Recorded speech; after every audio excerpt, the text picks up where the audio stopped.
morning,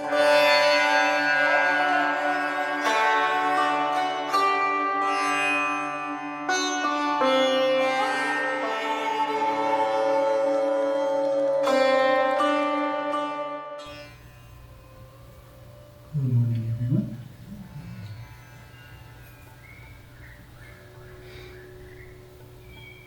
Reading this morning from a combination of Bridging with Shiva lessons 299 and 300, and then making some comments on them. People are worried about the world's coming to an end.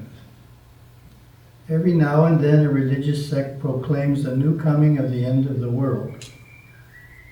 But although the earth as we know it continues its steady progress around the sun, the conscious mind for thousands of people has come to an end, for the simple reason that they are no longer interested in it.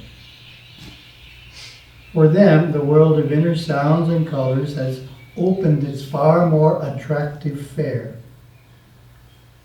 But the job of sustaining and maintaining expanded awareness is not accomplished by losing the controls over one's powers of awareness. The actinic world is only attained and sustained by initiating definite controls over the odic world. One state of consciousness is controlled in the process of awareness moving and expanding into another state.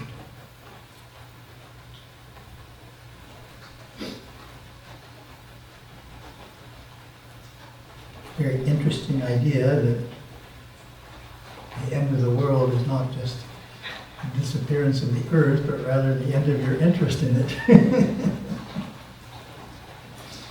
think it's kind of like children growing up and the toys that they're attracted to. I remember one of our devotees' sons, I think he was about 3 or 4, and all he could think about was trucks. Everywhere he went, he had his toy trucks with him, and then when they were driving around, he would point out all the trucks. And even on his iPad, he had truck programs. And now, whatever age he is, maybe 11 or 12, I don't think he ever thinks about trucks. What's the point? Well, the point is, as we get older, what we are interested in naturally changes. And in this case, as we get spiritually older, it changes in a very dramatic way, and that we start being interested in inner states of consciousness, and they hold more value, as the Veda says here. We treasure them more than we do just the outer ones. So that's the end of the world in the sense of we become more interested in the inner world of inner consciousness than the outer world of possessions and people.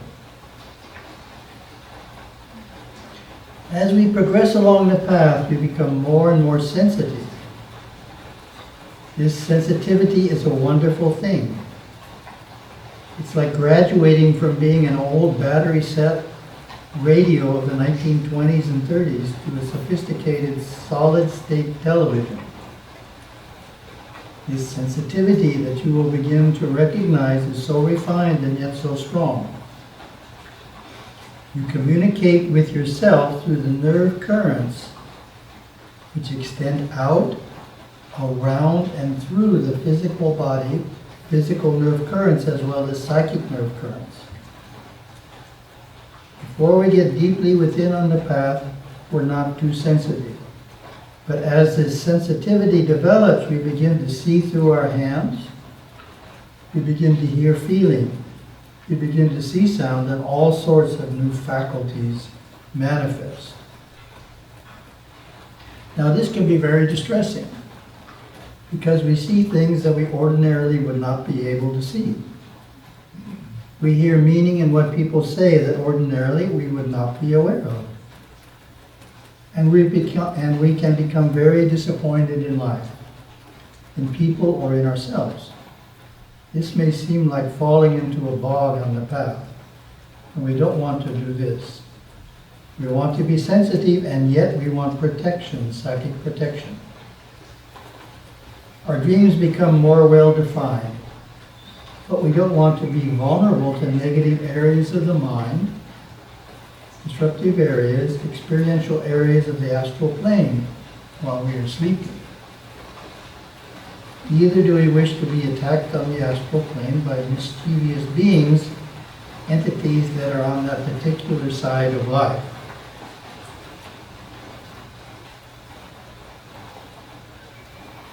Then Gurudeva makes 3 suggestions.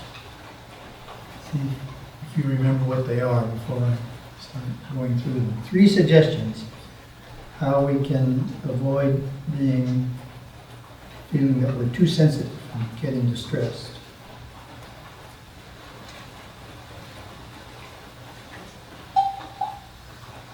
The first one is associate with others on the path, positive people.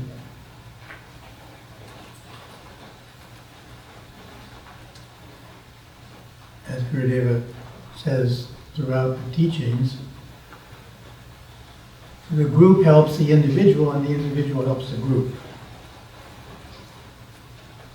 Well, what exactly does that mean? It means naturally on the path of making spiritual progress, we have our good days and our bad days. We have times when life is flowing easily and times when everything seems to be going wrong. Times when we're going downstream and times when we're trying to swim upstream. But everybody in the group has different timing. So if we're having difficult times, there'll be others in the group that are not having difficult times. So it stabilizes us and helps us avoid getting as negative or distressed as we would if we were just by ourselves, and therefore helps us pull ourselves back together more quickly. So that's, the group helps the individual, and of course the group is made up of individuals, so the individuals all help the group because they're part of it. So that's a very important one, and I always stress it. The example I've given a few times is the individual who emails in and says, I haven't been doing my sadhanas for the last few years, but I want to start up again. What do you recommend? I recommend you find a group. Find a group, find a satsang group nearby. You need to associate regularly with other people on the path. That's a very difficult challenge to do, to start up again with spiritual practices when no one else around you is doing spiritual practices. It makes it really challenging. So if you can find others who are also doing spiritual practices, even somewhat different practices, it's helpful when you're by yourself and trying to get going again.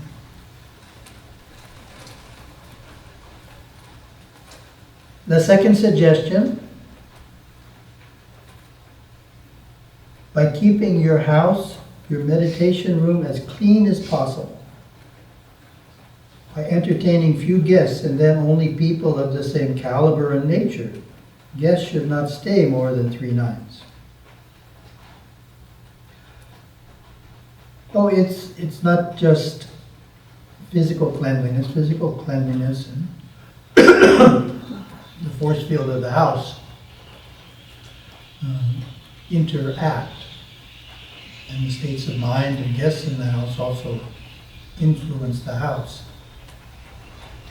So we want to keep it physically clean, particularly the shrine room, and also clean the atmosphere. A good way to clean the atmosphere is lots of fresh air. One of the advantages of living in Hawaii is we can open our windows 365 days a year and we won't freeze to death.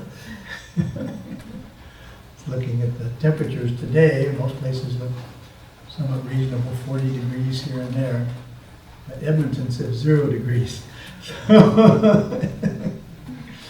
So we're fortunate, we have the ability to have fresh air all year long, have windows open, and air out the house if parts of it don't get a lot of fresh air. Then, of course, incense is very useful for purifying the vibration of the house, and of course, doing puja on a regular basis also helps the inner vibration of the house. And as Gurudeva says, be careful who you have as guests. Basically, you don't want too many guests, particularly of a heavier vibration, otherwise it'll impact the house. The vibration of the house will go down.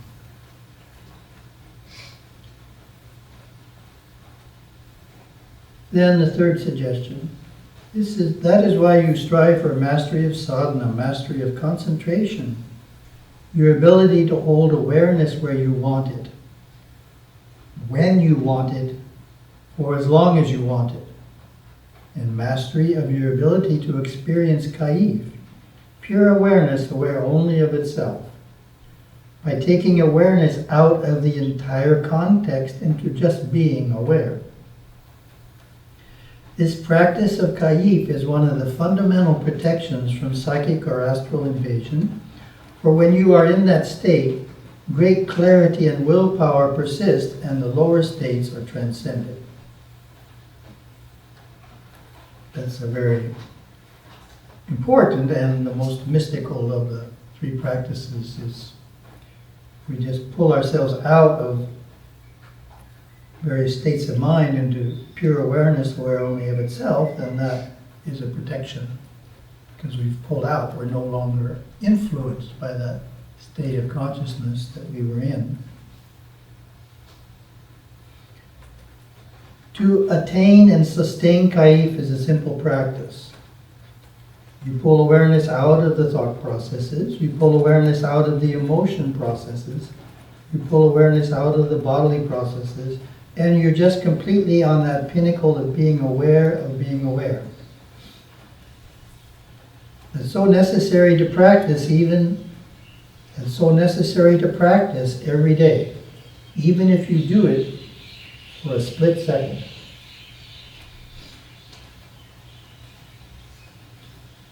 Then Gurudeva makes an important point next. The experience of kaif can be attained by anyone on the face of the earth, at least for a split second, because it's so easy to be aware of being aware. Well, that's an important point. If you're for someone who's new to the practice, it may seem difficult. I have to control all my thoughts and just be aware of being aware. I can never do this. Gurudeva is saying it's very easy to do, but initially you may only be able to do it for a split second. But even that is helpful, just pulling it out for a split second. Then it goes on to elaborate. To hold that experience and to stabilize the physical and emotional elements long enough to hold that intensity for even a minute takes more practice. Not too much, but consistent practice.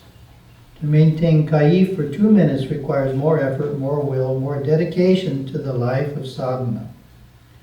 5 minutes requires more. That's the test.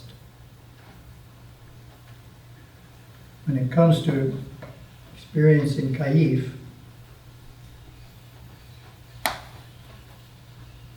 it's easiest to do so first thing in the morning.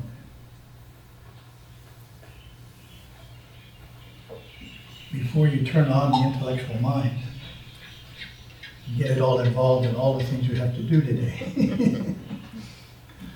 Once you've turned it on, then you have to turn it off. So it's easier to experience kaif by meditating before you turn on your detailed planning for the day and the week and all. So that's a simple suggestion. One other comment was distressing states of sleep. Sometimes I get emails about that. And the time of day when distressing states of sleep usually occur is after sunrise. or right before sunrise. So if you're experiencing distressing states of sleep, you need to go to bed a little earlier and get up a little earlier. It's a very simple practice, but effective. Definitely effective. And then if it's happening in the middle of the night, it's good to wake yourself up and stay awake for a while. You can chant Om, for example, for a few minutes, but you don't want to just stay in a kind of half-awake state. You need to wake yourself up.